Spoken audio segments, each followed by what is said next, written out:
Welcome back to the channel. This is Professor Harikrishna, SDC Degree College, Kola. Fine.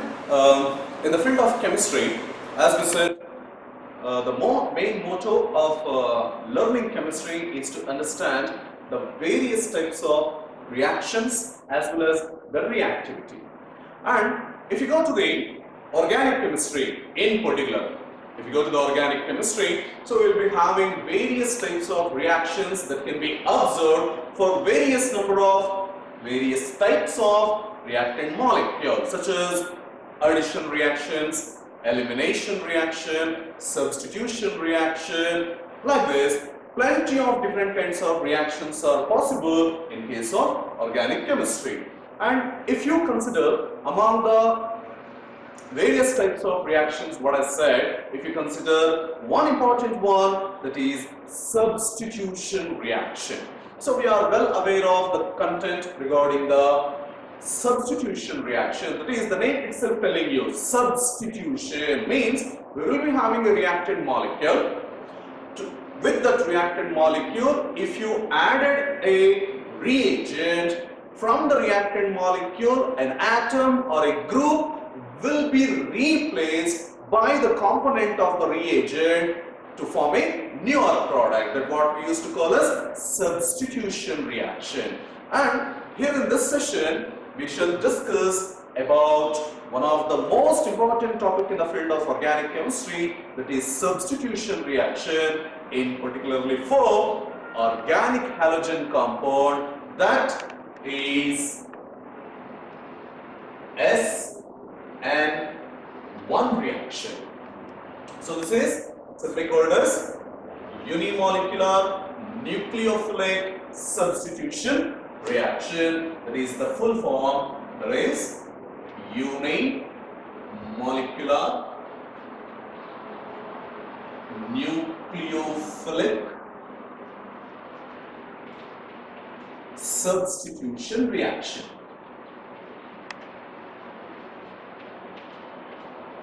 Unimolecular nucleophilic substitution reaction.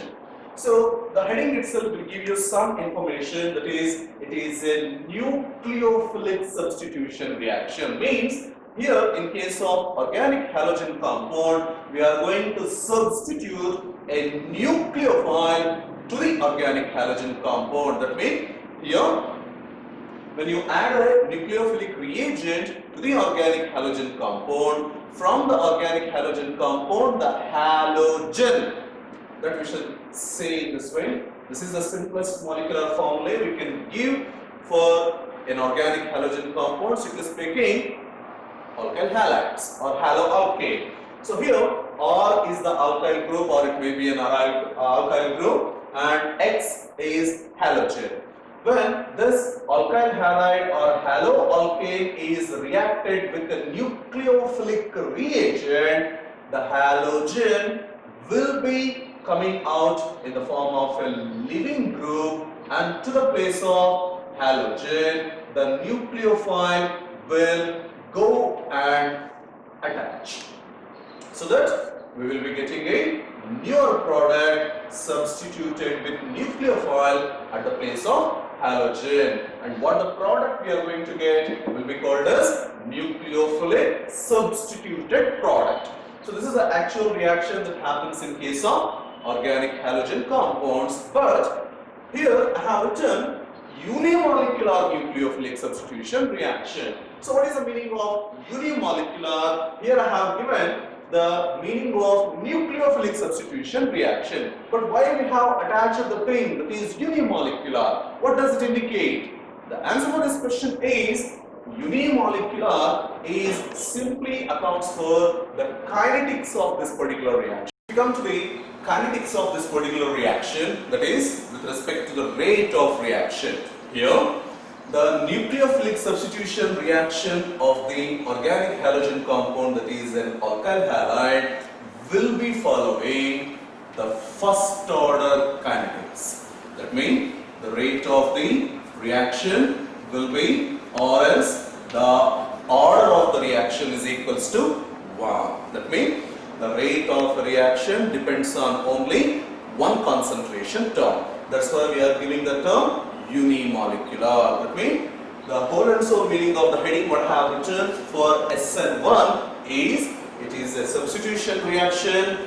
What we are substituting? A nucleophile is substituting at the place of halogen in case of alkyl halide, and the reaction of nucleophilic substitution reaction is following first order kinetics. That is the complete meaning of the heading what I have written, unimolecular nucleophilic substitution reaction. And now we shall consider one particular example so as to explain the SN1 mechanism in particular. Okay, so we shall consider one example so as to illustrate the unimolecular nucleophilic substitution reaction. So let us consider the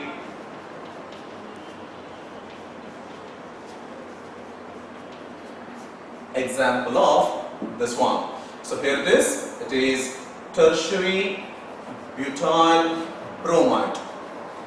That's the example we have considered so as to illustrate the unimolecular nucleophilic substitution reaction. So here the nucleophilic reagent will be the solution of KOH prepared in aqueous media. So when you react tertiary butyl bromide with aqueous KOH, this will consisting of K plus and OH minus. So we know that nucleophiles are the electron rich species, right? So here in case of KOH, K plus is an electron deficient center, OH minus is an electron rich species. So in this nucleophilic reagent, the nucleophile is OH minus, which is going to replace, which is going to substitute for the Br in case of tertiary butyl bromide, and the product we are going to get will be CH3, C, CH3, CH3. At the place of Br, we will be getting OH, and that Br will get combined with potassium so as to produce KBr. So tertiary butyl bromide on reaction with aqueous solution of potassium hydroxide, we are going to get tertiary butyl alcohol. This is the substituted product. So in order to say whether the reaction is following the SN1 mechanism or SN1 reaction or not, we should go with the mechanistic pathway of this particular reaction. By knowing or by going into the mechanism only, we can easily say whether this particular reaction is following the SN1 condition or not. So now we shall go with the mechanistic pathway of this particular reaction, and we shall judge whether the reaction will follow the SN1 reaction conditions or not. That means whether the reaction following the first order kinetics or not. So here, in case of nucleophilic substitution reaction, you should remember one particular thing, that is when the reactant molecule is made to react with a nucleophilic reagent, the nucleophile will always attack the alpha carbon atom. In a sense, the carbon atom to which the functional group is attached. So here, in case of tertiary butyl bromide, bromine is the functional group, and this bromine is attached to this particular carbon atom. So this will be the alpha carbon atom.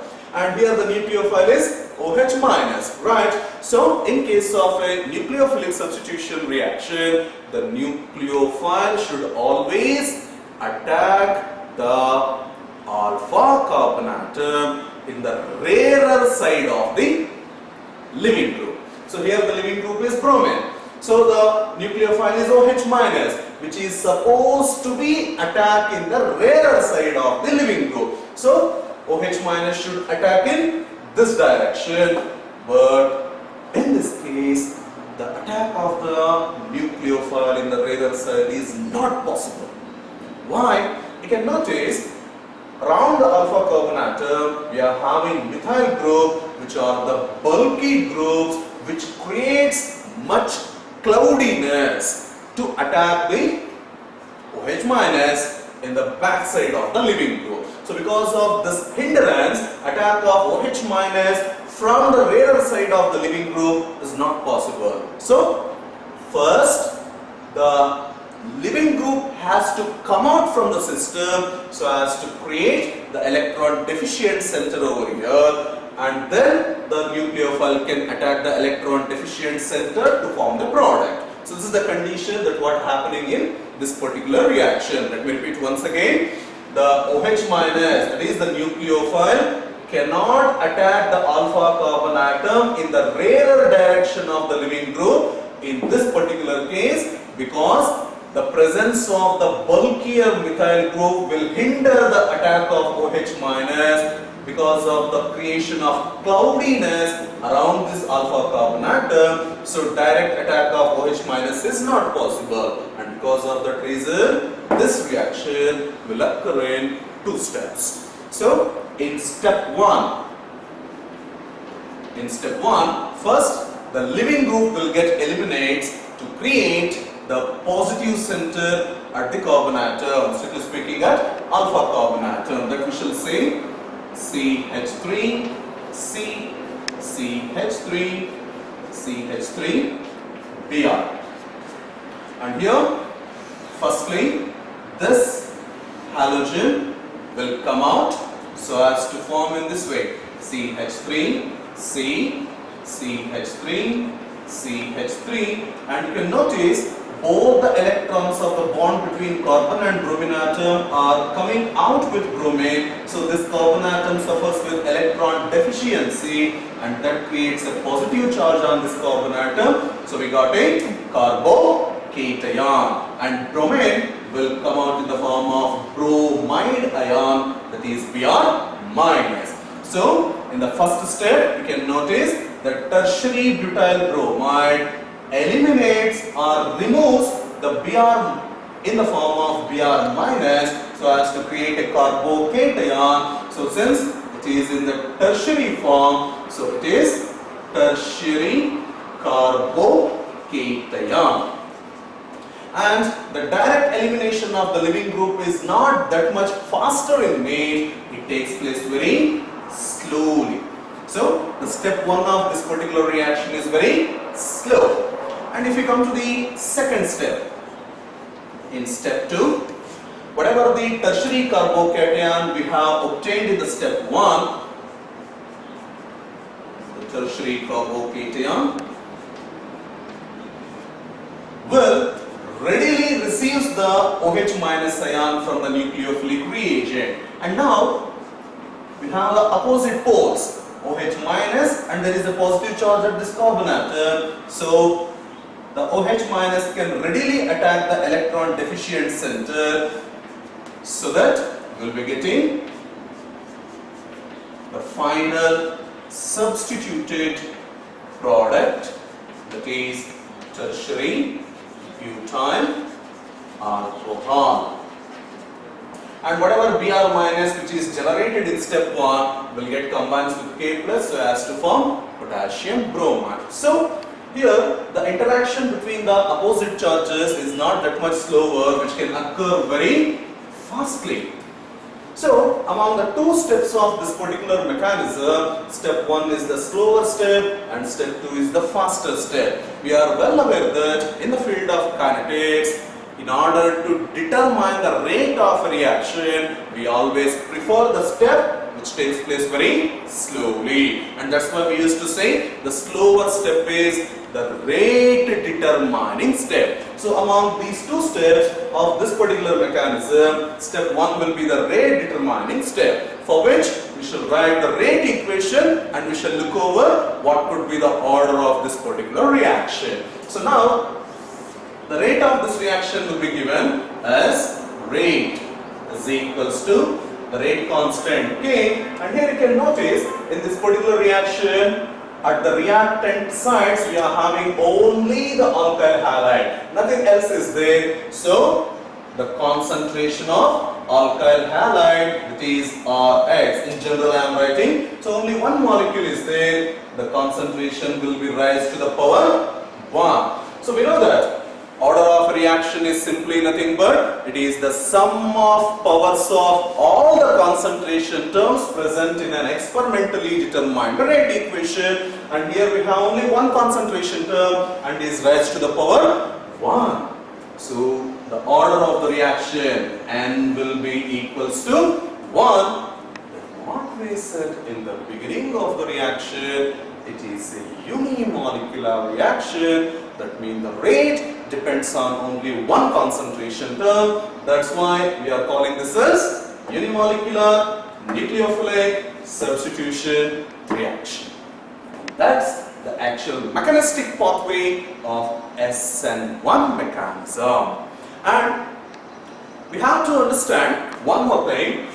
When a reaction is following the SN1 mechanistic pathway, especially in case of alkyl halides, the product what we are going to get, here in this case, the tertiary butyl bromide upon reaction with the aqueous potassium hydroxide is producing tertiary butyl alcohol. This will be a racemic mixture.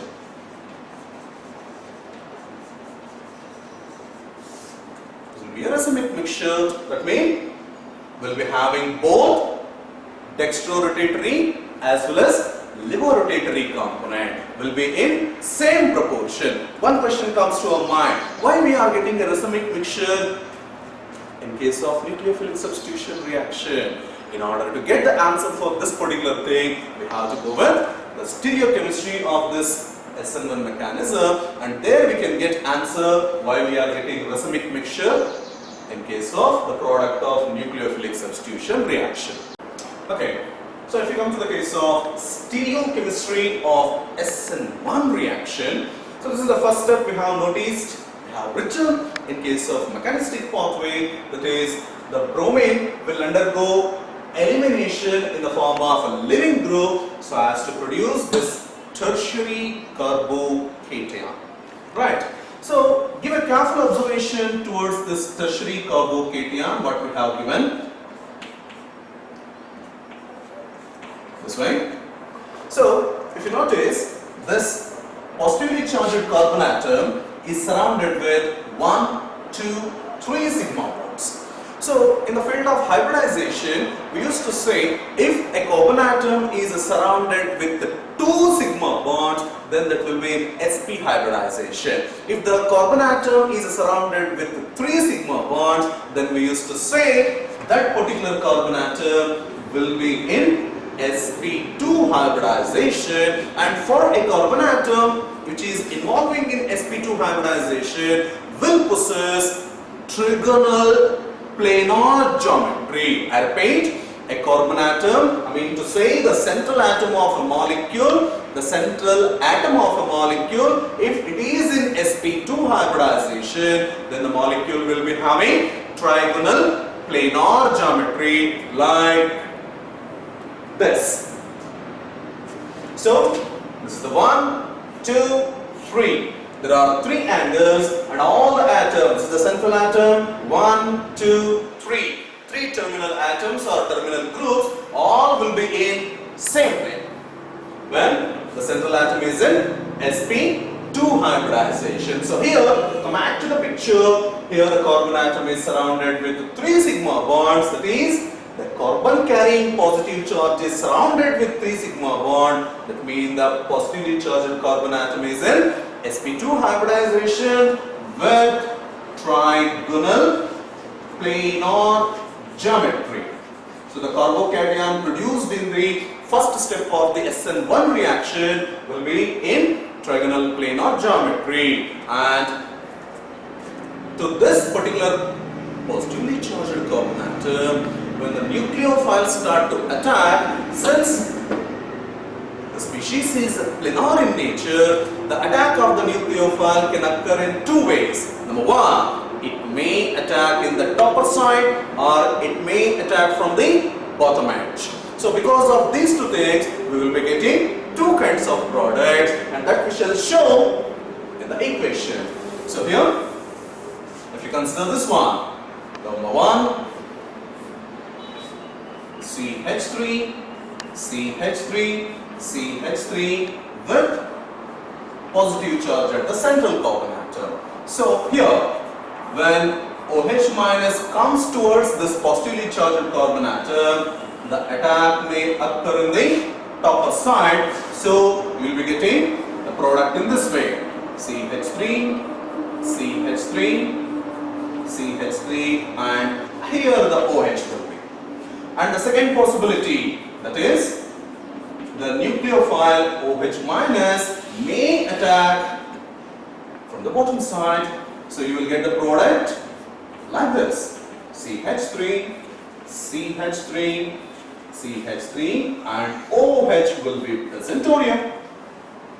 So you can notice there is difference in the structures of the product number 1 and product number 2. So this is the product which will be obtained when the nucleophile attacks the carbocation from top side. And this is the product you are going to get when the nucleophile attacks the carbocation from bottom side. And since we have a configurational changes, one will act as a dextrorotatory compound and other one will act as a levorotatory compound, provided both the configurations will be present in equimolar concentration. And we are well aware that the equimolar mixture of both D and L isomers of the same compound is simply called as racemic mixture.